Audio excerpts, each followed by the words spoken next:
Hello students, welcome to our YouTube channel your BSc guide. आज की इस video में हम बीए बीएससी फर्स्ट सेमेस्टर के जो यूनिट 2 पढ़ रहे थे, बेसिक कंप्यूटर ऑर्गेनाइजेशन, उसका ये क्लास नंबर 2 है। इसका syllabus, most important chapter, unit topic और इसका यूनिट 1 और क्लास जो हो चुकी है क्लास 1, इसका मैंने ऑलरेडी चैनल पे अपलोड कर दिया है कंप्यूटर साइंस का। आपने अगर ये सारी चीज़ें नहीं देखी है तो आप प्लेलिस्ट चेक कीजिएगा, आपको सीक्वेंस वाइज सारे लेक्चर मिल जाएंगे। ठीक, वीडियो को लेट ना करते हुए चलते हैं, क्योंकि आज का थोड़ा सा लेंदी होने वाला है, तो आप लोग भी अच्छे से देखिए और जो जो अंडरलाइन करवाती हूँ उसको नोट डाउन भी करते हुए चलिएगा।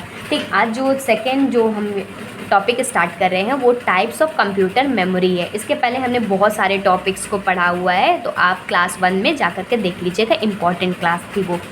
Types of computer memory. अब कंप्यूटर मेमोरी के कितने टाइप्स होते हैं? There are various type of computer memory that can be installed depending upon the actual need for the functioning and specification of the system.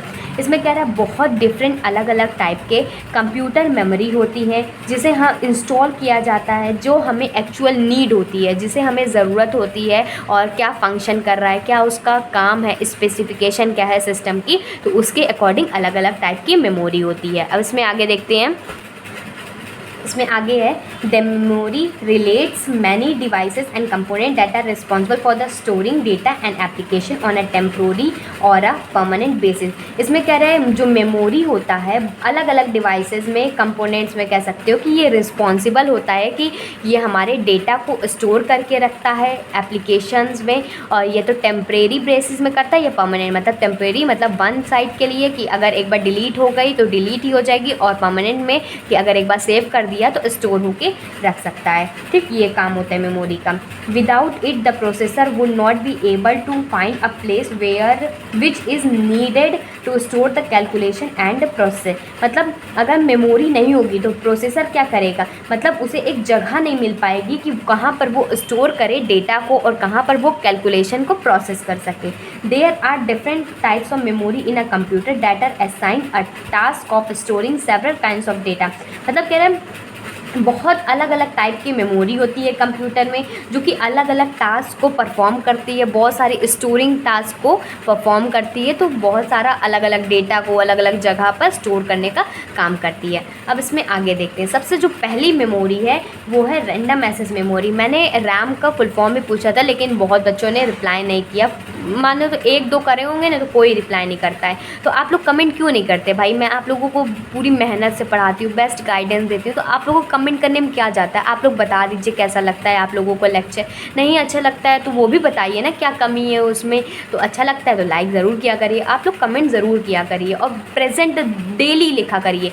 Present daily हम भी पढ़ेंगे ना, देखेंगे कौन कौन प्रेजेंट रहता है, कौन क्लास में एब्सेंट रहता है। तो एक रेगुलर क्लास के लीजिए, इसे अटेंड कीजिए। ठीक, रैंडम एक्सेस मेमोरी, जिसे हम रैम के नाम से जानते हैं। रैम और random access memory is a volatile memory that is erase when the power goes off. मतलब रैंडम एक्सेस मेमोरी ऐसी मेमोरी होती है कि अगर इसे पावर हमारा स्विच ऑफ हो जाता है, कंप्यूटर हमारा बंद हो जाता है, तो ये एक वोलेटाइल मेमोरी होती है कि हमारा इरेज्ड हो जाती है, मतलब पूरी तरीके से ख़त्म हो जाती है। ये समझिए बस।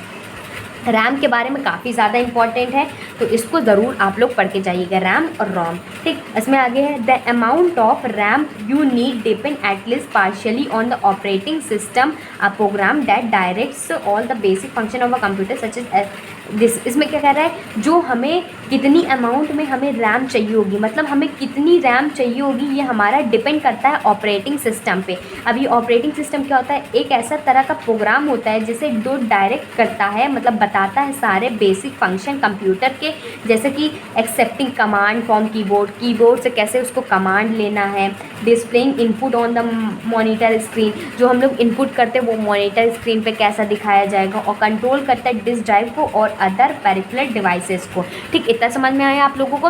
रैम जो होता है वो एक वोलेटाइल मेमोरी होती है, जो कि अगर हमारा पावर स्विच ऑफ हो गया तो वो हमारा इरेज्ड हो जाएगा।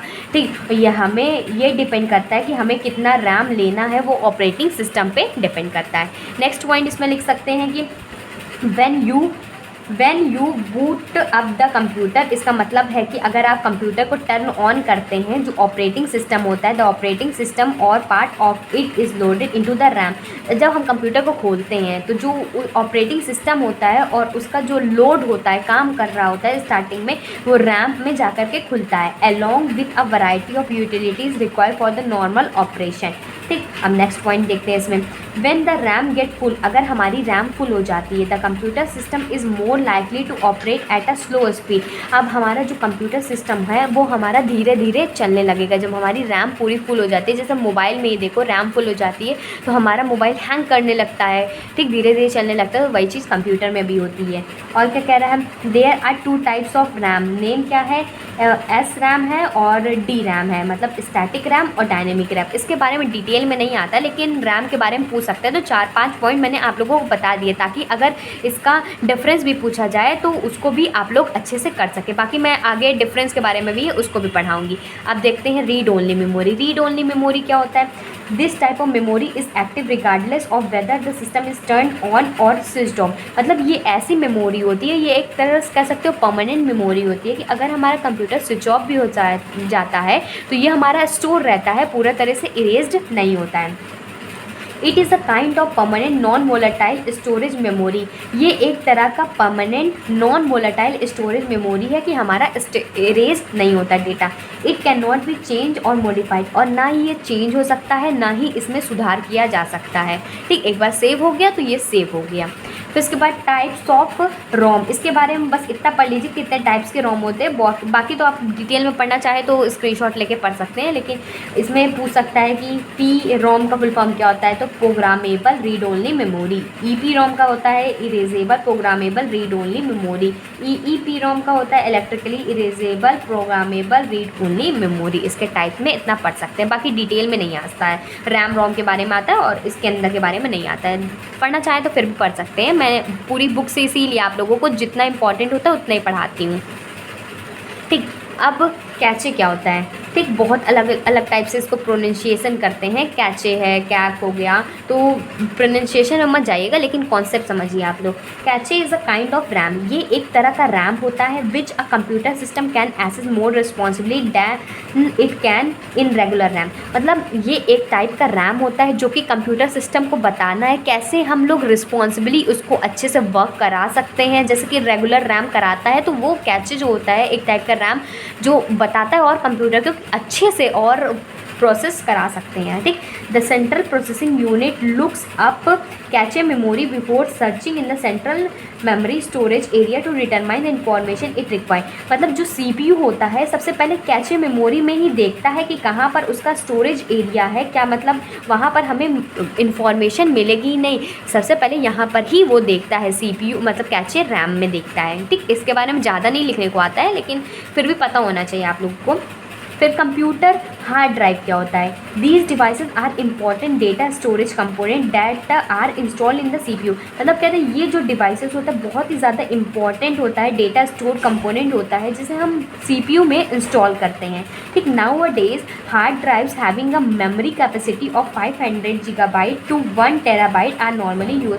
मतलब आज के समय में जो हार्ड ड्राइव्स होती है उसकी जो मेमोरी कैपेसिटी होती है 500 GB से लेकर के 1 TB तक इसका नॉर्मली यूज़ किया जाता है। बाकी इसे बहुत बड़े बड़े मतलब कंप्यूटर्स वगैरह में यूज़ करते हैं, जैसे बहुत ज़्यादा यूज़ होता है साइंटिफिक लोग, तो वो ज़्यादा यूज़ करते हैं। ठीक, अब देखो फ्लैश मेमोरी क्या होता है। फ्लैश मेमोरी क्वेश्चन शॉर्ट में पूछ सकता है फ्लैश मेमोरी के बारे में। बाकी मैं आप लोगों को क्वेश्चन मोस्ट इंपॉर्टेंट क्वेश्चन की सीरीज़ कराऊंगी तो उसमें बताते चली जाऊंगी। ठीक, फ्लैश मेमोरी क्या होता है, this is a not volatile kind of memory. मतलब ये नॉन वोलेटाइल है, मतलब इसमें जो मेमोरी होती है वो जल्दी से इरेज नहीं होती। Which is interior to contribute a portable storage and a convenient faster of data from one computer to another. इसमें क्या कह रहा है कि जैसे कि हम लोग एक कंप्यूटर से अदर कंप्यूटर तक जो डेटा ट्रांसफ़र करते हैं तो बहुत ही कन्वीनियंट होता है, बहुत ही ज़्यादा अच्छा होता है, पोर्टेबल स्टोरेज होता है तो बहुत ही अच्छा होता है। ठीक, the data in it can be erased and reprogram as per the user requirement. इसमें कह रहा है कि इसमें अगर डेटा हम इरेज करना चाहें तो कर सकते हैं, रीप्रोग्राम करना चाहें अगर उसमें डेटा में कोई चेंज करना चाहें तो फ्लैश मेमोरी के अकॉर्डिंग हम लोग चेंज कर सकते हैं। ठीक, memory cards and USB flash drives are some modes of this type of memory storage. जो मेमोरी कार्ड्स होते हैं, यूएसबी फ्लैश ड्राइव होते हैं, ये इसका एग्जांपल है मेमोरी स्टोरेज का। अब देख लेते हैं डिफरेंस बिटवीन रैम और रोम। ये तो क्वेश्चन आता ही आता है, इंपॉर्टेंट भी लिखा हुआ है। तो रोम क्या होता है, पहले तो सबसे पहले इसकी आप लोग वो लिखिएगा, क्या लिखिएगा, फुल फॉर्म लिखिएगा। सबसे पहले ROM stand for read only memory, RAM stand for random access memory. ये चाहे तो आप लोग, जैसे मैं आप लोगों को जो जो की कॉन्सेप्ट बोलती हूँ तो उसको आप लोग लिखते भी चला करिए कि इसमें क्या कैसे आ सकता है। अगर आप ये सारी चीज़ को फॉलो करते हैं तो आप देखिएगा आपके पूरे मार्क्स बनेंगे, कहीं भी एक भी मार्क्स कटने नहीं वाला है। ठीक, तो रोम क्या होता है, एक नॉन वोलेटाइल डेटा होता है जो कि इज़ नेवर लॉस्ट, कभी मतलब लॉस्ट नहीं होता है, एक टाइप का परमानेंट डेटा होता है। और ये होता है वोलेटाइल होता है जिसमें लॉस्ट हो जाता है हमारा डेटा, और क्रैश, अगर कंप्यूटर बंद हो जाए तो ये हमारा डेटा लॉस्ट हो जाता है। फिर data is permanent, data permanent होता है, it can never B change, और ये चेंज नहीं किया जा सकता है। और डेटा इसमें टेम्परेरी होता है, it is only there as long as the computer is on, it can be change. मतलब इसमें टेम्परेरी डेटा होता है, ये तो कंप्यूटर ऑन रहेगा तब उसमें चेंज करना चाहें तो कर सकते हैं, और ये इसमें चेंज नहीं कर सकते हैं। Data can only be read, ये हमारी रीड ओनली मेमोरी इसीलिए कहा जाता है कि सिर्फ हमें रीड कर सकते हैं डेटा इसमें, और इसमें डेटा हम लोग लिख सकते हैं। ठीक, data can be written to और रीड फॉर्म, हम इसको लिख भी सकते हैं और रीड फॉर्म में पढ़ भी सकते हैं। ठीक, अब इसमें देखते हैं कुछ और बातें मेमोरी के बारे में। अगर मेमोरी के बारे में आप लोगों को लिखने को आ जाए तो आप लोगों को कुछ और चीज़ें भी मेमोरी में लिख सकते हैं, जिसकी मेमोरी हमारी टेक्निकल होती है, form of electrical storage use to identify past temporary form of storage. मतलब इतना समझिए कि मेमोरी एक टाइप का हमारा इलेक्ट्रॉनिक स्टोरेज होता है जिसमें हम डेटा को और भी इंफॉर्मेशन को, हमारा जो इम्पॉर्टेंट होता है उसमें स्टोर कर सकते हैं। ये टेम्परेरी फॉर्म में भी स्टोर हो सकती है, परमानेंट फॉर्म में भी स्टोर हो सकती है। ठीक, और बाकी when the information is kept in memory, अगर हमारी इंफॉर्मेशन मेमोरी में रखी गई है, the CPU can access it much more quickly, जो सीपीयू होता है वो बहुत ही जल्दी आइडेंटिफाई कर लेता है। ठीक, ये कुछ बातें हो गई मेमोरी के बारे में। अब इसमें आगे पढ़ते हैं। आगे कुछ और भी पॉइंट्स दिए गए हैं, जैसे कि all the components in your computer such as the CPU, the hard drive and the operating system work together as a team and the memory is one of the most essential part of this team. मतलब कह रहे हैं जितने भी components है computer system में, जैसे CPU हो गया, हार्ड ड्राइव्स हो गया, ऑपरेटिंग सिस्टम हो गया, ये एक टीम की तरह काम करते हैं। और जो मेमोरी होता है बहुत ही ज़्यादा इसेंशियल या कह सकते हैं इम्पॉर्टेंट पार्ट होता है इस टीम का। ये इतनी चीज़ें दी गई हैं, तो अगर जैसे कि इसमें दिया गया कि कैसे काम करता है तो वही सारी चीज़ दी गई है, तो इसको लिखने की ज़रूरत नहीं है। आप पढ़ना चाहे तो पढ़ सकते हैं, आप स्क्रीनशॉट लेना चाहें तो पढ़ लीजिएगा, इतना इम्पॉर्टेंट नहीं है लेकिन फिर भी। अब हम लोग देखते हैं स्टोरेज डिवाइसेस, हमारा थर्ड टॉपिक है। स्टोरेज डिवाइसेस क्या होता है? Storage device is a device for recording storing information information data कह सकते हो। स्टोरेज डिवाइस वही चीज़ कह रहा है। स्टोरेज डिवाइस एक ऐसा डिवाइस होता है जिसमें हम लोग डेटा को, हमारे इंफॉर्मेशन को स्टोर करके रख सकते हैं। ठीक, storage device is a hardware device capable of storing information. ये एक तरह का हार्डवेयर डिवाइस होता है। ठीक, इसको हार्डवेयर सॉफ्टवेयर मैंने आप लोगों को यूनिट 1 में पढ़ाया हुआ है, तो समझ लीजिए कि स्टोरेज डिवाइस एक हमारा हार्डवेयर डिवाइस होता है जो कि हमारी इंफॉर्मेशन को स्टोर करके रखता है। There are 2 storage device use in the computer. 2 तरह का स्टोरेज डिवाइस हमारे कंप्यूटर में है, एक प्राइमरी स्टोरेज जिसे हम रैम कहते हैं, और सेकेंडरी स्टोरेज जिसे हम such as the computer hard disk drive हो सकता है, ये तो रोम कहते हैं। ठीक, रोम भी इसका एग्जाम्पल हो गया। फिर उसके बाद प्राइमरी स्टोरेज में, जैसे कि प्राइमरी स्टोरेज क्या होता है, इसमें पूछ लिया गया प्राइमरी स्टोरेज क्या होता है। Primary storage is a storage location that holds memory for a short period of time while the computer is on. For example, जिसकी रैम होता है और कैचे होता है, ये 2 टाइप की स्टोरेज डिवाइसेस होता है। वही समझ में आ गया होगा ना, इसको तो मैंने आप लोगों को पहले से बता दिया। स्टोरेज जो प्राइमरी स्टोरेज होता है कुछ समय के लिए इसको स्टोर करके रख सकते हैं और उसको इरेज भी हो जाता है, जैसे कि रैम हो गया, रोम हो गया, और कैचे भी होता है, एक तरह का प्राइमरी स्टोरेज डिवाइसेस होता है। फिर इसमें कह रहे हैं this type of storage is the fastest type of memory in your computer and is use to store data while it's being use. इसमें कह रहा है कि ये बहुत ही फास्ट टाइप का स्टोरेज है हमारे कंप्यूटर में, और ये हमारे डेटा को स्टोर करता है, और जब भी हमें ज़रूरत होती है तब हमारा इसका यूज़ कर सकते हैं। सेकेंडरी स्टोरेज समझ लीजिए। सेकेंडरी स्टोरेज एक तरह का स्टोरेज मीडियम होता है जो कि इंफॉर्मेशन को मतलब होल्ड करके रखता है अंटिल इट इज डिलीट और ओवर रिटन रिगार्डली। इसमें कह रहे हैं सेकेंडरी स्टोरेज में हम लोग डेटा को स्टोर करके तो रखते ही रखते हैं, लेकिन जब तक हमें ज़रूरत ना पड़े तब तक हम रख सकते हैं, और जब हमें ज़रूरत पड़े तब जाकर उसका यूज़ कर सकते हैं। एक तरह का परमानेंट स्टोरेज कह सकते हैं इसमें। एग्जाम्पल के तौर पर देख ले, एक फ्लॉपी डिस्क हो गया, हार्ड डिस्क ड्राइव हो गया, both are the good example of secondary storage devices. और भी चीज़ इसमें दी गई है।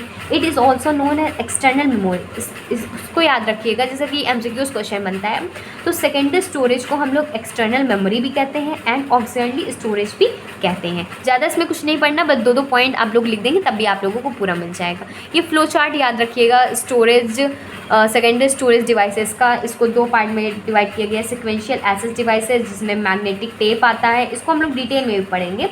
बाकी इसमें डायरेक्ट एक्सेस डिवाइसेस है, मैग्नेटिक डिस्क है, ऑप्टिकल डिस्क है, मेमोरी स्टोरेज डिवाइसेस है। इसको फ्लो चार्ट को स्क्रीनशॉट ले लीजिएगा, आप लोग कॉपी में बना भी लीजिएगा। ठीक, अब सबसे पहले मैग्नेटिक डिस्क आता है इसमें का। जो इंपॉर्टेंट है वही देखिएगा। मैग्नेटिक डिस्क देखिए इसमें क्या इंपॉर्टेंट है। मैग्नेटिक डिस्क जो होता है कंप्यूटर में यूज़ होता है, are made on the same principle, मतलब इसी प्रिंसिपल पे बेस्ड होता है कि सेकेंडरी स्टोरेज प्रिंसिपल पे बेस्ड होता है। ये इतना समझिए। ठीक, it rotates with very high speed. बहुत ही जो मैग्नेटिक टेप होता है बहुत ही तेज स्पीड से ये रोटेट करता है। और क्या कह रहा है, and high speed inside the computer device. वही चीज़ कह रहा है कि ये बहुत ही हाई स्पीड से रोटेट करता है कंप्यूटर ड्राइव में। Data is stored on both of the surface of the disk. मान लीजिए ये हमारे पास डिस्क है तो एक अपर सरफेस होगी उसमें डेटा स्टोर करेंगे और एक नीचे वाली सरफेस होगी तो उसमें डेटा स्टोर करते हैं। और ये मैग्नेटिक टाइप का होता है तो इसीलिए इसका मैग्नेटिक नाम है। ठीक, magnetic disk are the most popular for direct access storage device. मतलब मैग्नेटिक डिस्क जो है बहुत ही ज़्यादा popular direct access storage device है। ठीक, अब इसमें आगे देखते हैं, आगे समझिएगा। इसमें और भी कुछ पॉइंट्स हैं तो 2-3 पॉइंट्स आप लोग लिख देंगे तो पूरे नंबर मिल जाएंगे। The information stored in a disc can be read many time without affecting the storage data. मतलब कह रहा है कि जो इन्फॉर्मेशन स्टोर होती है इस डिस्क में हम लोग बहुत ही टाइम्स इसको पढ़ सकते हैं, मतलब बहुत बार इसको रिपीट करके पढ़ सकते हैं without affecting the store data. मतलब स्टोर डेटा में कोई भी इफेक्ट नहीं पड़ने वाला है। ठीक, but if you want to write a new data, अगर आप नया डेटा लिखना चाहते हैं then the existing data is erase. पहले आप लोगों को वो डेटा को इरेज करना पड़ेगा डिस्क से, तब जा करके न्यू डेटा रिकॉर्ड होगा। उसी के साथ न्यू डेटा रिकॉर्ड नहीं कर सकते। ये 2 टाइप के होते हैं। कौन कौन से होते हैं? फ्लॉपी डिस्क होता है और हार्ड डिस्क होता है। जल्दी जल्दी देख लीजिए, तो वीडियो ज़्यादा लंबी नहीं करेंगे, 20 से 25 मिनट की करेंगे ताकि आप लोगों का ये भी कंप्लीट हो जाए और अच्छे से देख लें। फ्लॉपी डिस्क क्या होता है? फ्लॉपी डिस्क एक सर्कुलर डिस्क होता है कोटेड विद मैग्नेटिक ऑक्साइड। किससे कोटेड होता है? मैग्नेटिक ऑक्साइड से। And enclosed with square plastic cover, jacket कर सकते हो। और ये हमारे अलग अलग साइजेस में अवेलेबल होता है, but the most commonly use floppy disk जो उसका साइज़ होता है 3.5 होता है। ठीक, data up to 1.44 MB can be store in it. मतलब इतना समझिए कि ये एक तरह का सर्कुलर डिस्क होता है जो कि मैग्नेटिक ऑक्साइड से मतलब क्लोज होता है या कोटेड होता है with in square plastic cover जैसे कि जैकेट होता है। और ये बहुत अलग अलग टाइप में अवेलेबल होता है और जो उसके साइज़ होता है 3.5 होता है और जो डेटा उसमें स्टोर किया जाता है 1.44 MB can be store in it. इसको अगर आप लोग हिंदी में समझते हैं या किसी भी लैंग्वेज में जो आपकी तरफ चलती है तो उसको अपने माइंड में समझा लीजिए कि मतलब हिंदी में ही समझिएगा ताकि एग्ज़ाम में आप लोगों को खुद से लिखना पड़े तो आप लोगों को याद रहे। एक पिक्चर के फॉर्म में स्टोर किया करिए कि जैसे कि हमारे सामने एक फ्लॉपी डिस्क हुई तो कैसी हुई, तो आप लोग गूगल में सर्च करके देख भी सकते हैं कैसा होता है। बाकी तो मैं इसमें नहीं बता सकती हूँ। आगे देखिए, floppies are available in 2 size. 2 size में फ्लॉपी डिस्क अवेलेबल होती है। ये तो 3.5 इंच का होता है लेकिन 3.5 इंच वाला ज़्यादा यूज़फुल होता है। ठीक, और 5.5 इंच का होता है। जो 3.5 इंच का फ्लॉपी डिस्क होता है ज़्यादा यूज़ होता है। ठीक, अब इसमें जो एक और टाइप है इसका वो है हार्ड डिस्क। हार्ड डिस्क क्या होते हैं? अगर ये आप लोगों को बहुत कॉम्प्लिकेटेड लग रहा है ना तो आप लोग नोट्स बनाते हुए चलिए, तब आप लोगों को समझ में आएगा क्या इसके अंदर क्या क्या आया गया है। ठीक, हार्ड डिस्क क्या होता है? Hard disk are made of aluminium and other metal alloy which are coated on both side. ये हार्ड डिस्क जो होता है एल्युमिनियम से बना होता है या कह सकते हो कि और भी मेटल एलॉय से बना होता है। दोनों साइड ये कोट होता है विद अ मैग्नेटिक मटेरियल से।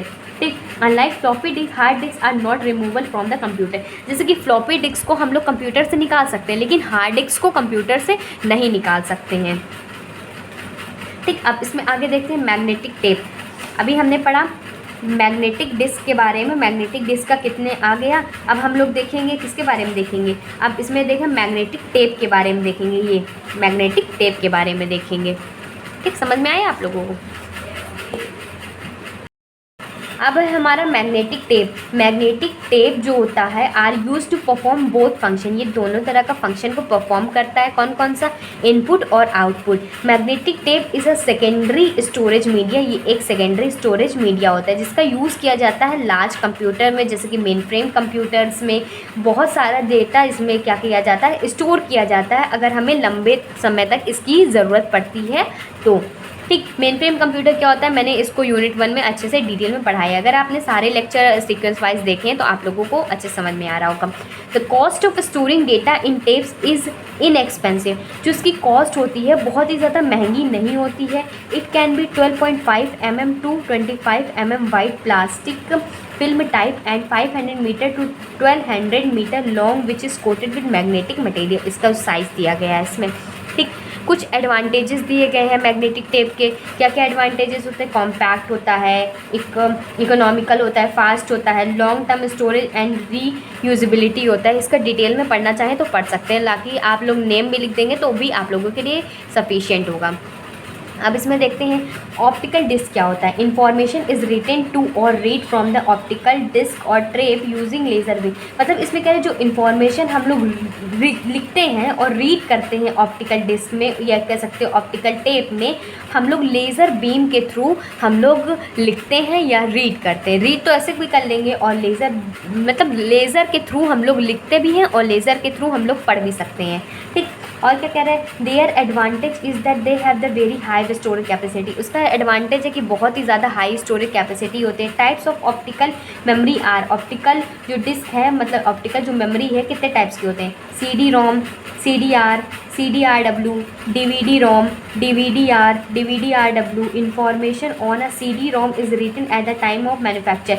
जो CD रोम में जो इन्फॉर्मेशन लिखी जाती है जब वो बनाया जाता है तभी लिखी जाती है। ठीक, और CDRW में 700 MB आर अवेलेबल होती है, और CD रोम में भी ऐसे ही होता है। अब इसमें आगे देखते हैं, जितना इंपॉर्टेंट है उतना ही आप लोगों के लिए अंडरलाइन कर दिया है। अब इसके अंदर जो आता है, optical disc can be divided into the following categories. कुछ कैटेगरीज में डिराइव किया गया, जैसे कॉम्पैक्ट डिस्क हो गया, रीड ओनली मेमोरी CD रोम, फिर उसके बाद WORM, फिर इरेजेबल ऑप्टिकल डिस्क। जल्दी जल्दी इसको भी देख लेते हैं, ज़्यादा वीडियो लंबा नहीं करेंगे। जो CD रोम होता है, disk are made up of reflective metal से बना हुआ होता है, और CD ROM is written during the process of manufacturing. जब उसे बनाया जाता है तभी लिखा जाता है, by high power laser beam के थ्रू इसको लिखा जाता है। और जो ईच डिस्क जो होता है वो 4.5 इंच का होता है उसका डायमीटर, और उसके अंदर 600 MB इसको स्टोर कर सकते हैं। CD रोम क्या होता है, रीड ओनली होता है, and we can not write और make change into the data. सिर्फ इसको रीड कर सकते हैं, इसमें लिख नहीं सकते हैं। अब W रोम क्या होता है, WORM रोम पढ़ सकते हैं, allows the user to write data permanently on the disk. मतलब इसमें हम लोग परमानेंटली डेटा लिख सकते हैं। Once the data is written, जब हम डेटा लिख देते हैं तो it can never be erase, इसको इरेज नहीं कर सकते हैं without physically damaging the disk. अगर हम कोई उसको डिस्क को तोड़े ना तो हमको इसको इरेज नहीं कर सकते हैं। Here data can be recorded from keyboard, video, scanner, OCR equipment and other devices. इसमें जो डेटा होता है इसको रिकॉर्ड कर सकते हैं keyboard, video, scanner, OCR equipment से, और भी अलग अलग डिवाइसेस से। जो इसका एडवांटेज होता है, स्टोर कर सकते वास्ट अमाउंट ऑफ डेटा, बहुत बड़ा डेटा को स्टोर कर सकता है। जैसे कि हमारा डेटा 109 बाइट का हो, गीगाबाइट जिसे कह सकते हैं। ठीक, इसमें लास्ट जो है इरेजेबल ऑप्टिकल डिस्क, ये these are optical disk where data can be written. ये ऑप्टिकल डिस्क होते हैं जहाँ पर डेटा को लिखा जाता है, इरेज कर सकता है और फिर से लिखा जा सकता है। Erasable optical disk are based on a technology such as magnetic optical. जो कह रहा है जो इरेजेबल ऑप्टिकल डिस्क है वो किस टेक्नोलॉजी में बेस्ड है, मैग्नेटिक ऑप्टिकल। ये MCQs में क्वेश्चन बन सकता है।